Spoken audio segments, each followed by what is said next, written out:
Hello everyone, मी Pooja and it's day 15 of my maternity leave. आज उठायला खूप उशीर झाला होता कारण रात्री बाळ खूप वेळा उठत होतं, त्यामुळे पूर्ण झोपच झाली नाही. डिलिव्हरीनंतर मी माझ्या पॅरेंट्सच्या घरी आहे आणि आता ऑलमोस्ट 1.5 महिना होत आल्याने त्यांनीही परत कामाला जायला चालू केले आहे. मी जाईपर्यंत मी उठलेलीच नसते, त्यामुळे मी ब्रेकफास्ट माझाच बनवून घेते कारण मला तो गरम हवा असतो. माझं आवरून झाल्यानंतर मी पटकन असा उपमा बनवायला घेतला. तोपर्यंत बाळाला तिचे बाबा घेऊन बसले होते.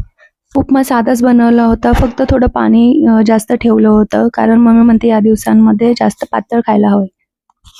यामागे काय कारण आहे माहित नाही, पण जेव्हा जेव्हा मी खायला बसते तेव्हा बाळ कितीही गाढ झोपेत असू द्या, ते उठते म्हणजे उठतेच. आणि मग पटकन फिनिश करायची घाई चालू होते. थोड्याच वेळात मम्मी आली. आमचा ब्रेकफास्ट तर सोबत होत नाही, पण किमान चहा तर मला तिच्यासोबतच घ्यायचा असतो आणि चहासोबत आमच्या एवढ्या दिवसांच्या राहिलेल्या गप्पा चालू होत्या. चला बाय.